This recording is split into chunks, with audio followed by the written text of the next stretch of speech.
सात संगत जी, प्यार से कहना धन निरंकार जी। ये जो भाव है मन में हर किसी के, चाहे वो एक थोड़ा अहंकार रूप का भाव होगा तो भी वो बदला जा सकता है, और अहंकार से धीरे धीरे वो नम्रता की यात्रा की जा सकती है।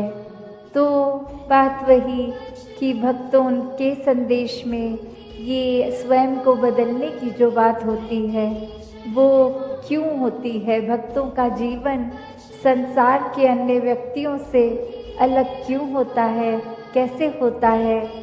तो बात वही कि भक्तों के जीवन में भी वही है, दृष्टि के लिए आँख है, खाने के लिए हाथ हैं, एक सूंघने के लिए नाक है। एक दिन में उतार चढ़ाव उसी प्रकार आएंगे, और उसी तरह जो भक्त श्रेणी के नहीं हैं उनके भी जीवन में ये सब ही है। तो भक्तों ने जो एक बदलाव अपने अंदर लाया वो यही कि इस दुनिया में तो रहते हैं पर दुनिया से अलग होके रहते हैं। तो ये अलग अब कैसे रहना हुआ, ये ब्रह्म ज्ञान द्वारा जब इस परमात्मा को पा लिया, देख लिया, इसके प्यार में एक पूर्णता से खचित हो गए, तो कैसे एक अपने आप को हर पल इस परमात्मा के एहसास में रहने वाला वो भाव भक्तों के जीवन में आ गया।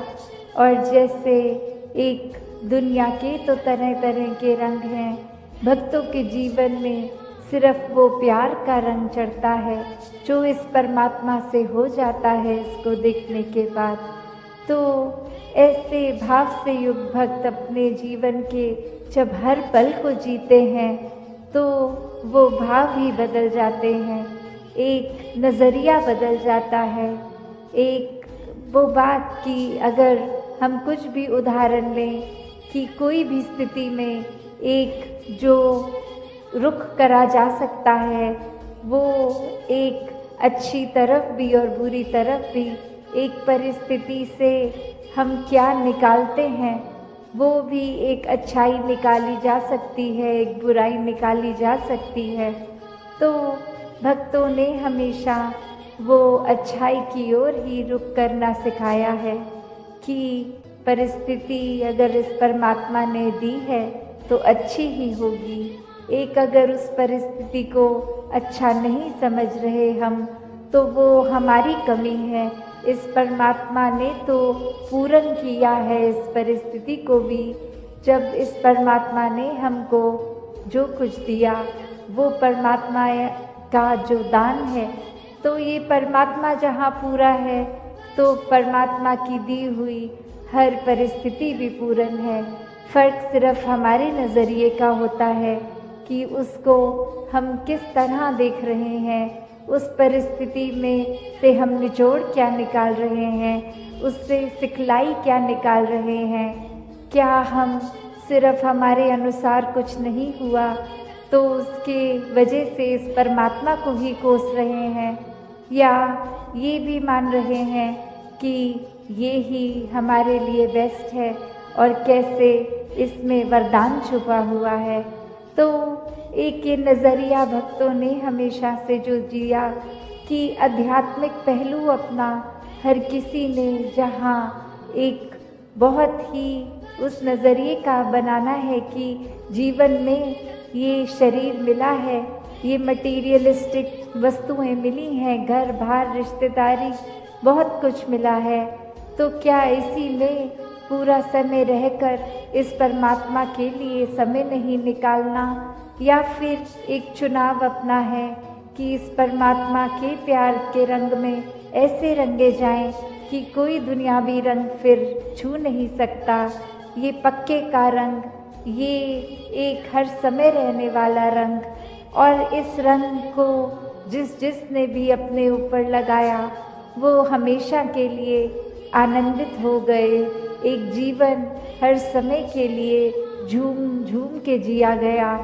और वो फिर बात कि भक्तों के जीवन में भी विपरीत परिस्थितियां आईं तो भी उन्होंने कभी इस परमात्मा से विश्वास नहीं तोड़ा। तो बात वही कि परमात्मा के प्यार में जो रंग जाते हैं वो खुद ब खुद बदल जाते हैं। एक सामाजिक रूप से चाहे रहन सहन वैसा ही रहेगा जैसे ये परमात्मा के प्यार से पहले का था, वो एक शक्ल आकार सब सेम रहेगा। सिर्फ और सिर्फ जो बदला जाएगा वो मन के भाव बदलते हैं। तो ऐसा ही बदलाव हर किसी के जीवन में मुबारक बदलाव होता है कि ये एक संसार में जितने भी अलग अलग प्रकार के चाहे इंसानों के साथ मुलाकात होनी और वो एक अलग अलग कल्चर बैकग्राउंड, दिखने में अलग, खान पान अलग, सब तरह से वो एक डाइवर्सिटी रूप और कैसे वो होने के बावजूद भी सब परमात्मा के साथ जो एकत्व के बंधन में हैं, तो हर एक को एक दूसरे में परमात्मा ही नज़र आता है। और कैसे फिर एक ये एकत्व ही दिल पे हर समय का, और उससे फिर कोई किसी में फ़र्क नहीं दिखता, कोई ऊंच नीच जाति पाति प्रांति कुछ भी फ़र्क नहीं, सब अपने हैं, सब ही पूजनीय हैं। तो कैसे ये परमात्मा का वास तो पूरी सृष्टि के कण कण में है और वहीं जो हर किसी में भी, और यही परमात्मा को देखना ब्रह्म ज्ञान है कि इस परमात्मा को जब हर समय के लिए ये दिखाई देगा कि हर जगह ही मौजूद है, तो फिर एक जहाँ अपनी भी चेतनता जाग उठेगी।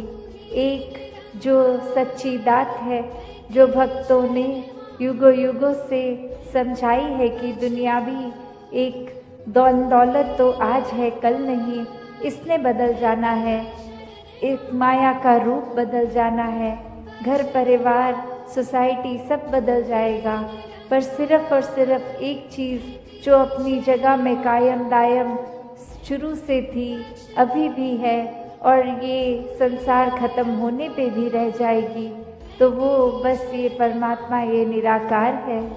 तो इस निराकार को पहचान के जीवन में जहाँ फिर वो समझ भी आ जाती है कि जो कुछ इस निराकार ने दिया है उसका सदुपयोग ही करना है, किसी के नुकसान का कारण अपने आप को या किसी वस्तु को नहीं बनाना, मन में भाव हर किसी के लिए एक शुद्ध विचार रखते हुए हर किसी के लिए फिर वो मन से एक दुआ अरदास कि ये जहाँ किसी के घर में जीवन में एक स्वास्थ्य रूप किसी भी तरह का एक नुकसान हो रहा है, तो वो भी एक भक्तों का दिल तो इस तरह पिघलता है, किसी को देखकर ठीक नहीं है तो उनसे ज़्यादा उनका दर्द भक्त समझते हैं। तो कैसे ऐसे वाले जीवन को मुबारकबाद जीवन कहा जाता है। ये एक परोपकारी जीवन होता है, अपने लिए सेल्फ सेंटर्ड होके, सेल्फिश होके, ये अपने ऊपर केंद्रित नहीं, पूरे संसार की भलाई के लिए भक्त अपना जीवन लगा देते हैं, पूरी ह्यूमैनिटी, पूरी मानवता के लिए ये संसार में आकर। तो कैसे जहाँ एक मन में भी भाव होते हैं कि ये एक समान अगर नहीं भी कोई दिख रहा पर सब ही एक है, तो भाव वही कि भक्तों ने युगों से ये जो संदेश दिया है कि कैसे इस परमात्मा को जानकर फिर अपने जीवन में बदलाव आ सकता है, ये जीवन बहुत ही सहज जिया जा सकता है, ये मन एक स्थिर करके हर समय रखा जा सकता है। इस स्थिर के साथ नाता जोड़ लिया तो मन भी स्थिर। ये एक दुनियावी आंधियाँ आती भी हैं अगर, तो वो कुछ पीस एक इसको हर समय महसूस करते हुए, एहसास करते हुए रहेंगे, तो फिर ये जीवन वाकई ही कोई भी परिस्थिति का मोहताज नहीं है। फिर तो हर समय ये आनंद, ये सुकून ही जीवन में है, ये शांति, ये कामनेस, ये ब्लिस, हर समय एक यही एहसास। फिर चाहे तन स्वस्थ हो या अस्वस्थ, एक ये सुकून मन का वैसा ही कायम दायम रहेगा। तो ऐसा जीवन संतों ने समझाया है कि ऐसा जीवन जीना एक पॉसिबल है, हर एक के लिए ऐसा जीवन जीना एक मुनासिब है। तो कैसे इसको जिए? तो बात वही कि परमात्मा से जुड़ के हर समय के सुकून में रहें। और अब अगर आगे सोचें कि ये ब्रह्म ज्ञान भी जीवन में आ गया, एक निराकार के एहसास में भी रहने लगे, सेवा सुमिरन सत्संग भी करने लगे, पर एक मन का बदलाव अगर नहीं है तो फिर ये ज्ञान भी मन में नहीं टिकता। और मन से जुड़ी हुई जो पहली चीज़ आती है वो अहंकार तजना, वो एक समर्पित भाव, मन को एक अपने होने के इस एहसास से हटना होगा और इस परमात्मा के लिए हमेशा अर्पित रहना है, एक सेवा में अर्पित रहना है। तो ये सुकून यहाँ समर्पित होने के बाद जो मिलता है, तो कैसे समर्पण के साथ सुकून। तो अपने जीवन में जहाँ हम समर्पण की बात करते हैं, तो ये समर्पण कैसा समर्पण है?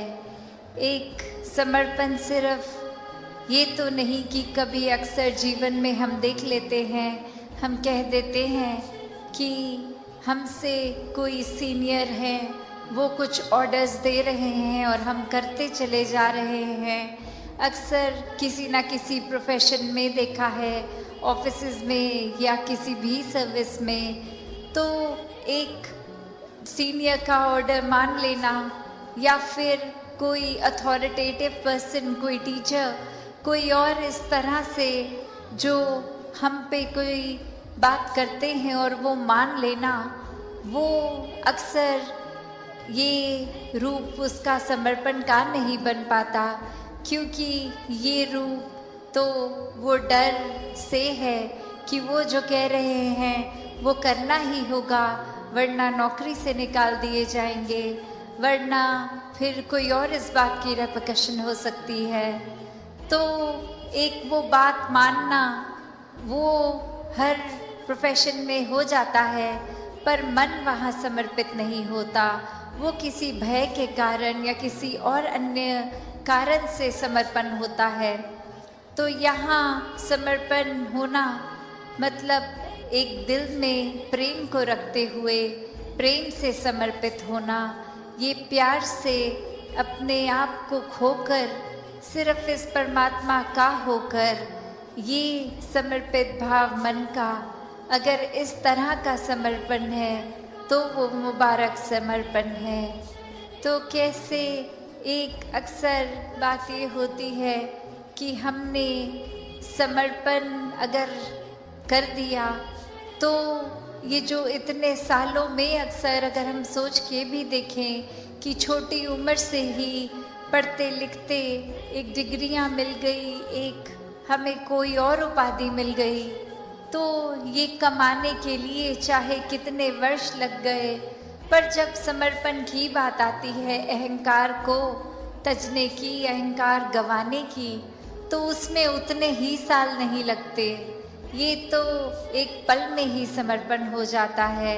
जैसे ही ये मन समझ लेता है कि ये शरीर मैं नहीं हूँ, ये आत्मा का असली रूप परमात्मा है और शरीर ने तो अपनी यात्रा कुछ सालों में करके इसका एक विनाश हो जाना है, तो कैसे ये समर्पित जीवन जिया जाए जब तक जीवन है।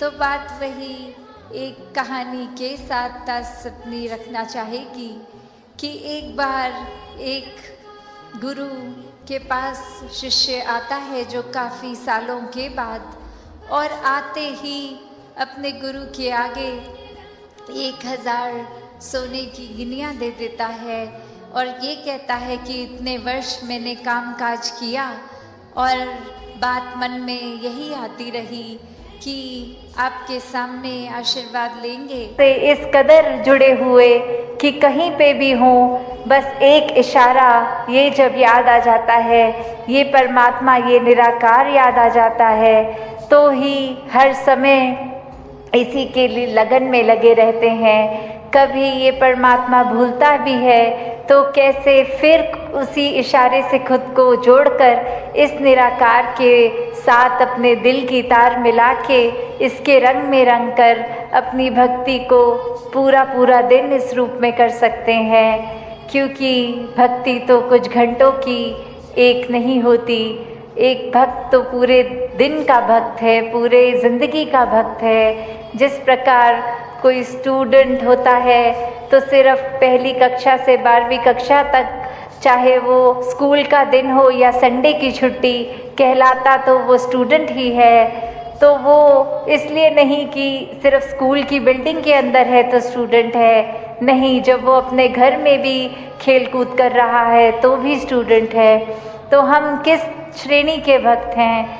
अक्सर हम कृष्ण जी की भाषा में भी ये हमने सुना है, अर्थार्थी, ज्ञानी, जिज्ञासु। तो जो ज्ञानी संत हैं उनको ही सबसे ऊंची एक श्रेणी दी गई है, और ये कहा गया है कि अर्थ और अर्थार्थी तो सिर्फ एक मटीरियलिस्टिक चीज़ों से ही जुड़े हैं, एक डर से जुड़े हैं कि भक्ति नहीं करेंगे तो ये नहीं प्राप्त होगा, या अपने शरीर, अपने आर्थिक एक सामाजिक रूप में ठीक जिंदगी चले, इसलिए डर के भक्ति कर रहे हैं। और फिर एक जिज्ञासु कैटेगरी आती है जहाँ एक ये अंदर मन से कि ये परमात्मा क्या है, हम क्या हैं, हमारा इस परमात्मा को जानना क्यों ज़रूरी है, ये परमात्मा कहाँ है, ये कैसा है। जब वो श्रेणी आ जाती है, उसके बाद जब ब्रह्म ज्ञान की प्राप्ति हो जाती है तो वो उत्तम ज्ञानी भक्त, तो दातार कृपा करे हर एक पे कि हर कोई सिर्फ वो उस तरह का ही हर समय का ही सेवक बना रहे, हर समय का ही भक्त बना रहे, हर समय का ही ब्रह्मज्ञानी बना रहे। कुछ समय अपनी सुविधा अनुसार नहीं, 24 घंटे तो दासी और समय ना लेके तो करते हैं, पर उसके ही रंग में रंगे रहेंगे अगर हर समय, तो ये जो असली दात है, जिस तरह ये जगह का नाम भी हमीरपुर है, तो हम अमीर, तो कैसे एक ब्रह्म ज्ञान की दात जब मिल जाती है तो वो सच्ची अमीरी है।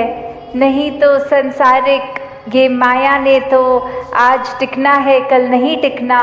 आज अर्थात्मिक रूप में हम कितने भी एक अमीर हो जाएंगे तो कल कोई स्थिति ऐसी आ सकती है कि वो धन दौलत हमसे छिन जाए। तो अगर ऐसा दुनियावी रूप है तो उतार चढ़ाव तो हर एक के जीवन में आने ही हैं।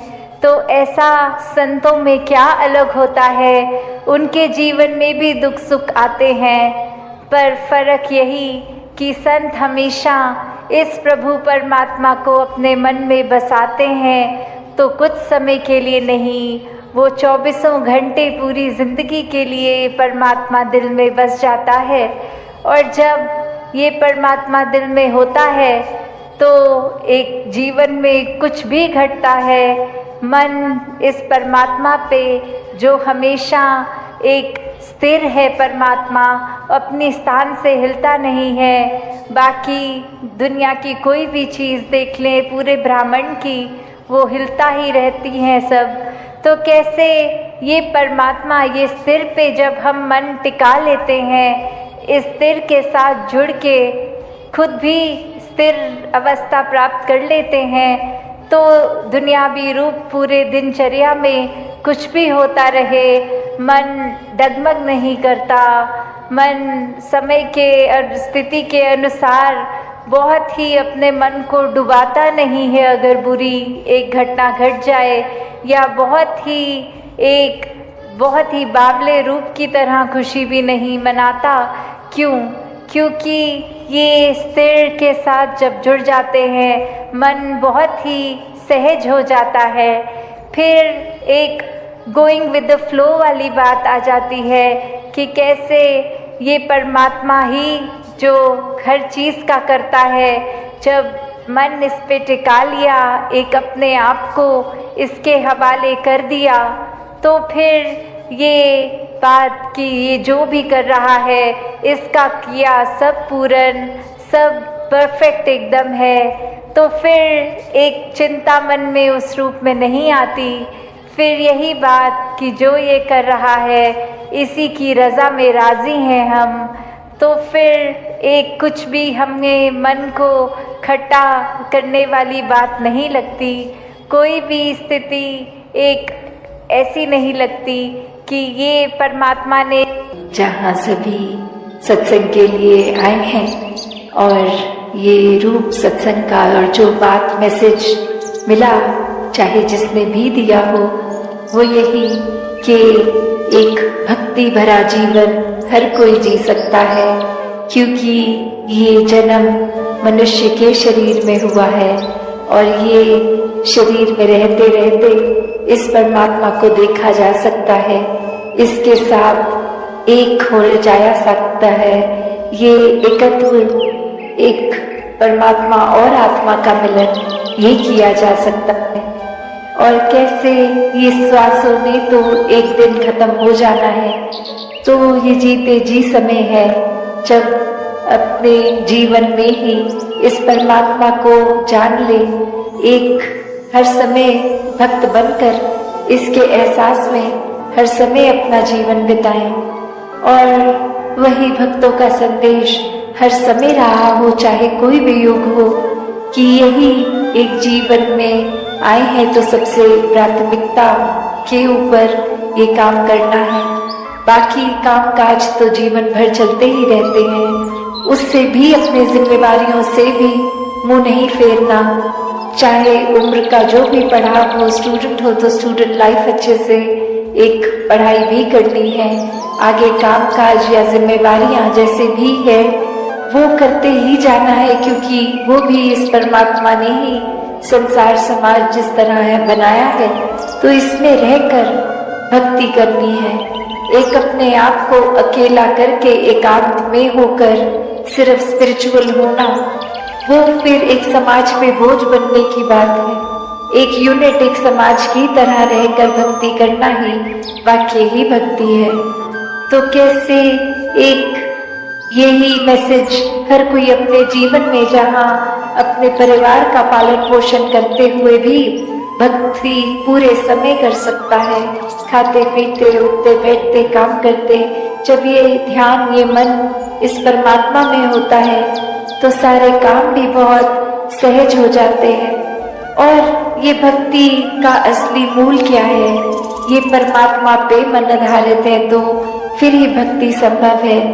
और फिर हर कोई अपना असली पोटेंशियल जो पूरी तरह से क्या है उसको जानना है, तो फिर ये आत्मा तो परमात्मा की ही अंश है।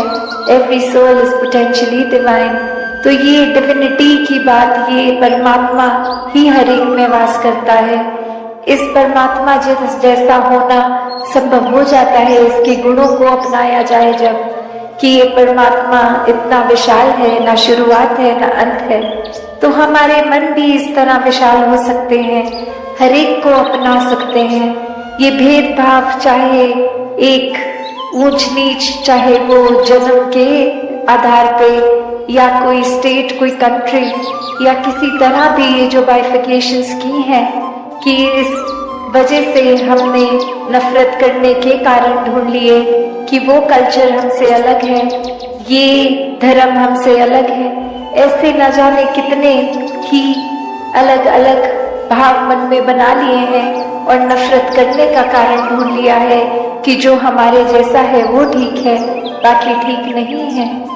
तो एक परमात्मा ही जब एक है तो इसने रचना जहाँ पे भी पूरी सृष्टि की कण कण में अपने आप को हर जगह मौजूद रखा और हर एक में भी यही परमात्मा है। तो कोई भेदभाव, ऊंचा नीचा, नफरत के कोई कारण रह नहीं गए। ये बस मन की अवस्था। जिस तरह एक पेड़ होता है, तो अगर कोई पेड़ का हिस्सा, एक लीफ देखे, एक पत्ता देखे, तो वो अपने आप को यही कहती रहे कि पेड़ क्या होता है मुझे पता ही नहीं है। तो बात रही कि पेड़ का ही एक अंश ये पत्ता है, और जब उस पत्ते को पूरी तरह पेड़ बनना है तो वाकई ही एक जड़ों से प्यार करना है, एक पूरा उसी से जो सीड है अगर किसी ट्री का, एक प्लांट का, तो वो ओरिजिनेशन पॉइंट है। तो वहीं से वो पत्ते भी आए, वो फ्रूट्स भी आए, वो डाल भी आई, वो लकड़ भी आई। तो कैसे एक फिर वो बात वही कि ये परमात्मा ही मूल है। इसके ऊपर चाहे फिर वो पत्ते जैसे दिखते हैं, ब्रांचेस वैसी नहीं दिखती, फ्रूट्स वैसे नहीं दिखते, पर सब है तो एक पेड़ ही। तो ऐसे ही हर किसी ने अपने जीवन में जब मूल ये परमात्मा को आधार बना लिया, तो वाकई ही ये बिल्कुल भी एक मन में सेल्फिश भाव खत्म हो जाता है पूरी तरह। सेल्फलेस लव, ये डिवाइन लव के साथ वर्ड जो हमेशा होता है कि ये एक भाव मन के, अगर परमात्मा से प्यार है तो कोई वजह नहीं, कोई चाहत नहीं, कोई एक मकसद नहीं या इच्छा नहीं, इस परमात्मा से प्यार है क्योंकि परमात्मा ही प्रेम है और ये प्रेम हम भी हैं। तो ये नाता जो एक होना, एकत्व का भाव, ये एक सेल्फलेस होकर प्यार होने की बात है। वरना तो एक संसार के रिश्तों में जब हम देखते हैं तो बहुत प्यार के नाम पे सेल्फिशनेस आ जाती है कि एक ये कोएग्जिस्टेंस के नाम पर कि आज मैंने आपके पसंद का खाना बनाया है, कल आप मेरी पसंद का बनाना, आज ये आपके लिए कर दिया, कल वो आप मेरे लिए करना। इस तरह से ट्रांजैक्शनल लव नहीं, एक देने वाला प्यार ये परमात्मा के प्रति, और परमात्मा जो हर समय हर एक पे एक बराबर प्यार कर रहा है।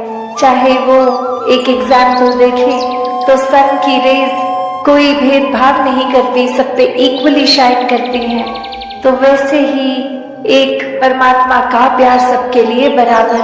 बस बात वो है कि हम परमात्मा से कितना जुड़े हैं, हम कितना प्यार कर रहे हैं। फोकस हमारा उस पे होना चाहिए कि हर समय के भक्त हैं या दिखावे के लिए कुछ घंटों के लिए या किसी का दिल रखने के लिए सत्संग आते हैं या वाकई ही मन से जुड़े हैं।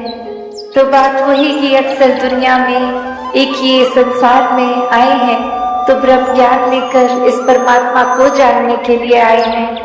ये मूल, ये परमात्मा तो अक्सर इंसान छोड़ देता है और बाकी डिस्ट्रैक्शंस में ही ध्यान लग जाता है।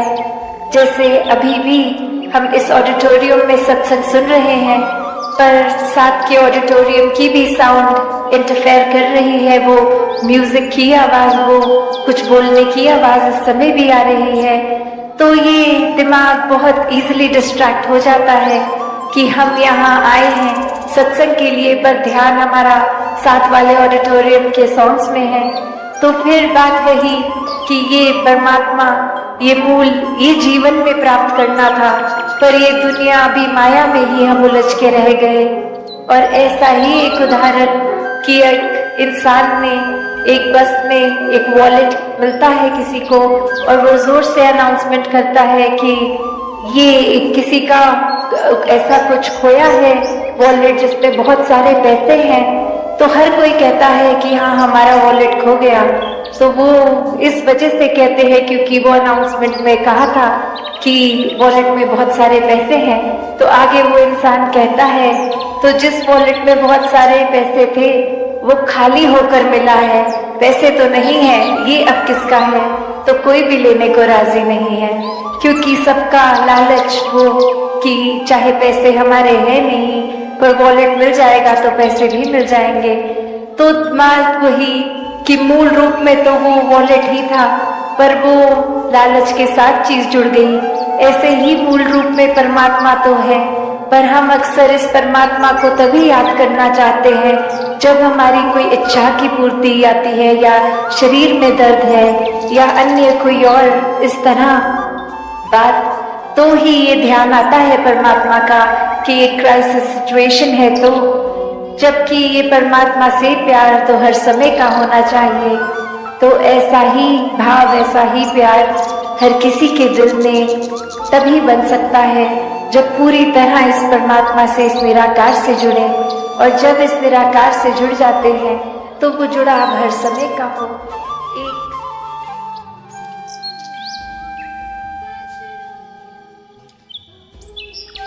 वो फीकी सी एक उसके साथ महसूसियत होने लगती है, और कैसे फिर मन ये डगमगाने लगता है, सोच विचार हावी हो जाते हैं, फिर मन में वो चैन और सुकून का भाव कहीं ना कहीं खो जाता है।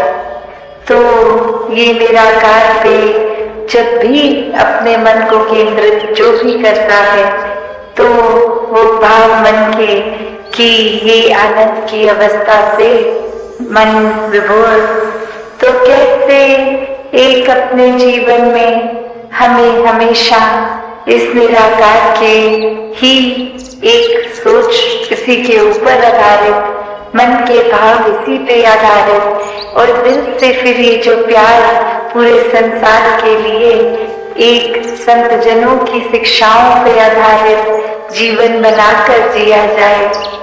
वरना तो संसार में आज हम देखते हैं तो लोग कोई भी चीज से बहुत आसानी से भ्रमित कर देते हैं, एक बात बोलकर कि वो जिसको हम रूमर्स का नाम देते हैं कि किसी ने कुछ कह दिया वो सच है नहीं है।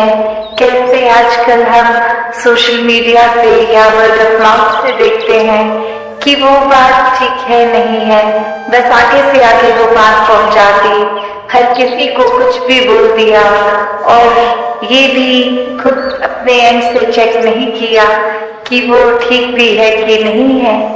दासी ने एक उदाहरण कुछ समय पहले आपके चरणों में रखा था, और वही कहानी फिर से कि कैसे एक कॉलेज में एक दूसरे देश का किसी व्यक्ति ने परफॉर्म करना, और वही वो भाषा जो व्यक्ति इस्तेमाल करते थे, बाकी अन्य वो स्टूडेंट उस भाषा को समझते ही नहीं थे।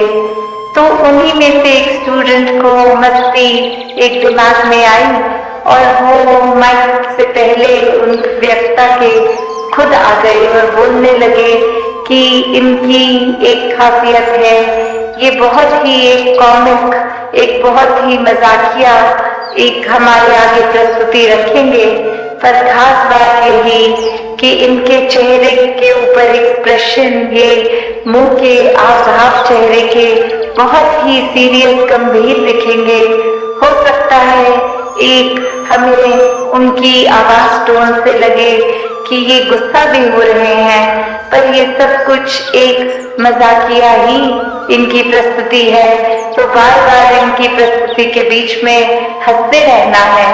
और ऐसा वो व्यक्ति बोलकर उतर गया, और अब वो परफॉर्मर आए, और वो जब अपनी एक स्पीच, एक अपना कला पेश करने लगे, तो सभी विद्यार्थी हंसने लग गए, और वही वो चेहरा और गंभीर होता गया कि मैं इतना सीरियस कोई मैसेज दे रहा हूँ, विद्यार्थी तो सभी हंस रहे हैं, पर वहाँ विद्यार्थियों के ऊपर ये प्रभाव इस एक स्टूडेंट का छोड़ा हुआ कि इसमें तो हंसना ही है, और पूरी परफॉर्मेंस में वो कहीं ना कहीं अपने आप से बीच में हंसते चले गए। और अब वो परफॉर्मर अंत में इतना उसमें गुस्सा आ गया, वो स्टेज को ही छोड़कर चला गया, और उसके एग्जिट पे भी विद्यार्थी और जोर से हंस रहे।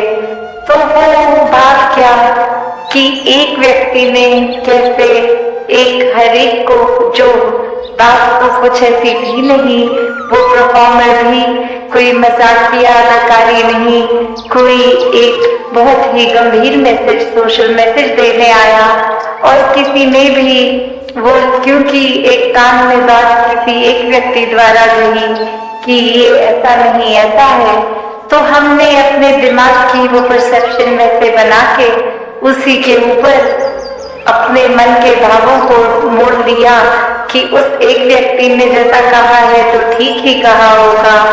तो वैसे ही एक संसार का वातावरण कि एक व्यक्ति ने कुछ कहा और हमने फिर, चाहे वो संदेश क्या मिल रहा है क्या नहीं, उसको छोड़ के बस अपने दिमाग में जो धारणा पहले से बनाई थी उसी धारणा को लेके आगे अपना व्यवहार बदल दिया।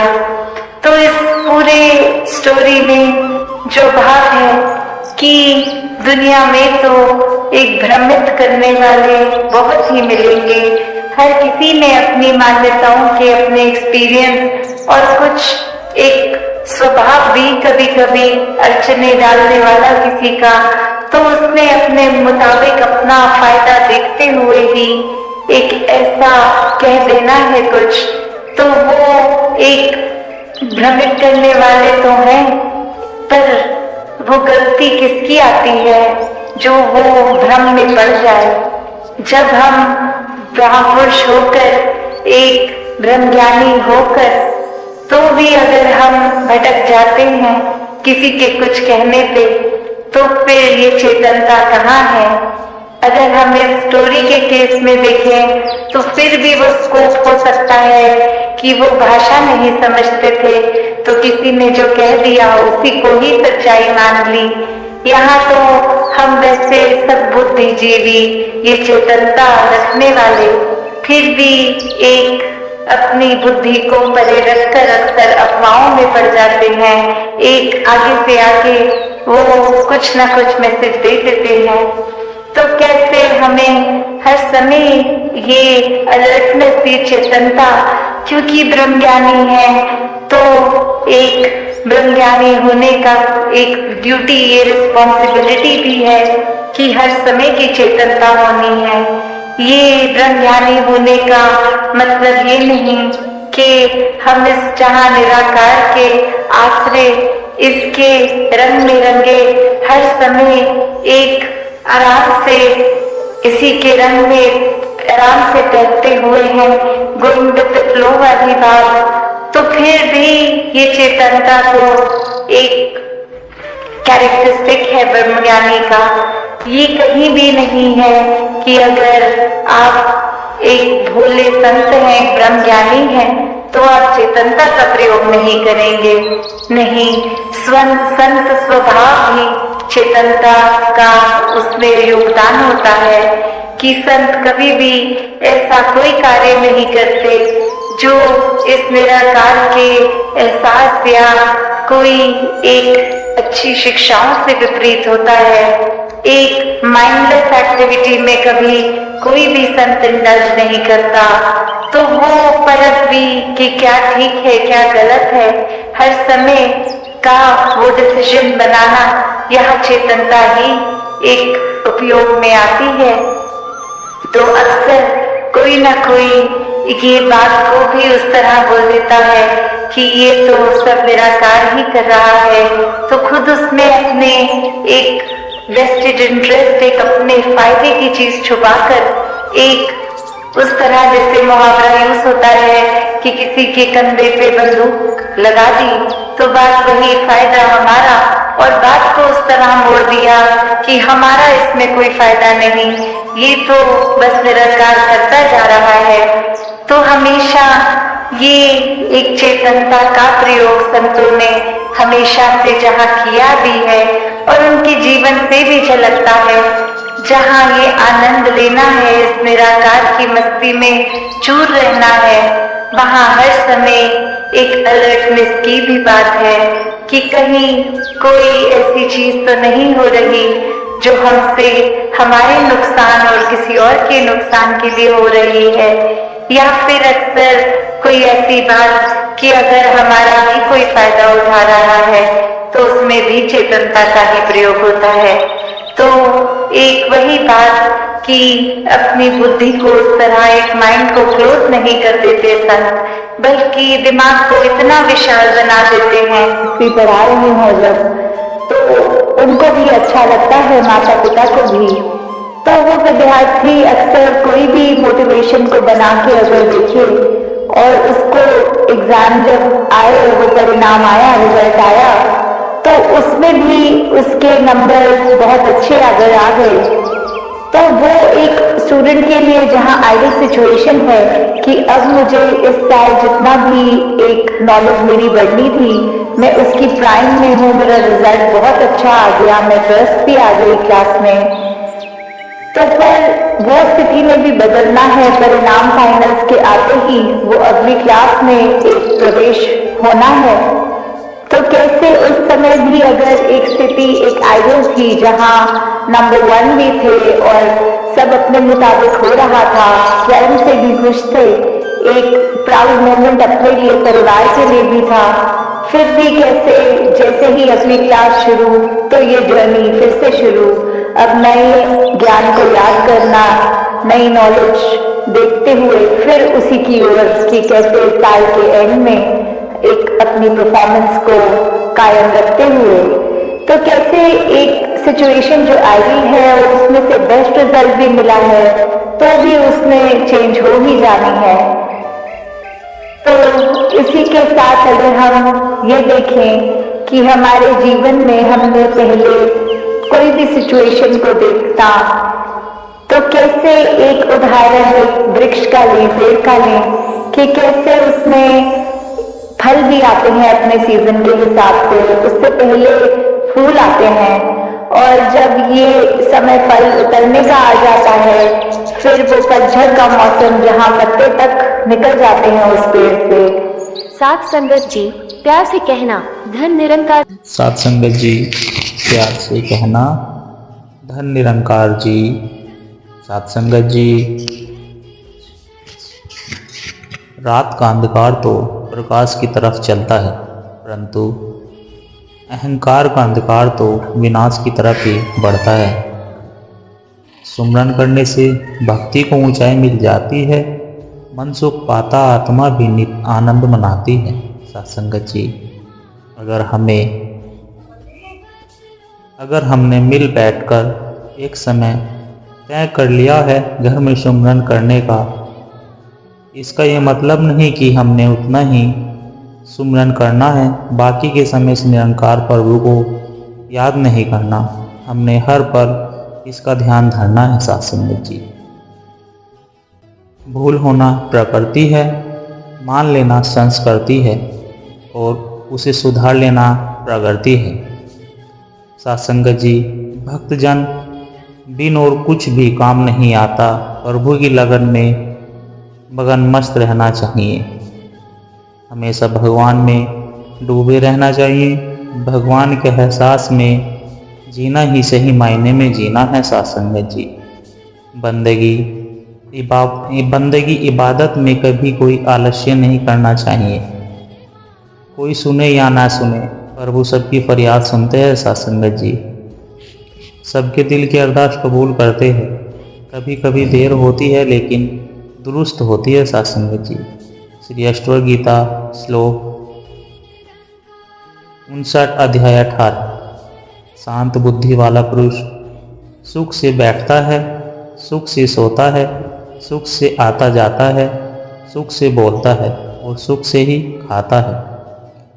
मन मैला तन उजरा, बहुला कपटी अंग, तसो तो कोवा भला, तन मन एक ही अंग। अर्थ, यदि मन में मैल हो परंतु शरीर उजाला हो तो ही बुगले का शरीर छलावा या कपटी होता है। तो उससे तो अच्छा कोवा है जिसका मन और शरीर एक समान होता है। हार जले जुई लकड़ी, केश जले जुई घास, सब तन जलता देखी, करी भया कबीर उदास। अर्थ, यह मानव शरीर लकड़ी की भांति और केस घास की तरह जल जाता है। संपूर्ण शरीर को जलता देख कबीर उदास हो जाता है। मानव तन की क्षण भंगुरता से कबीर शिक्षा ग्रहण करने पर बल देता है। साथ संगत जी, पापी भक्ति न पावे, हरि पूजा न सुहाए, मक्खी चंदन पर हरे, जहाँ बगित तहाँ जाए। अर्थ, एक पापी व्यक्ति को ईश्वर की भक्ति अच्छी नहीं लगती, उसे परमात्मा की पूजा भी नहीं सुहाती है।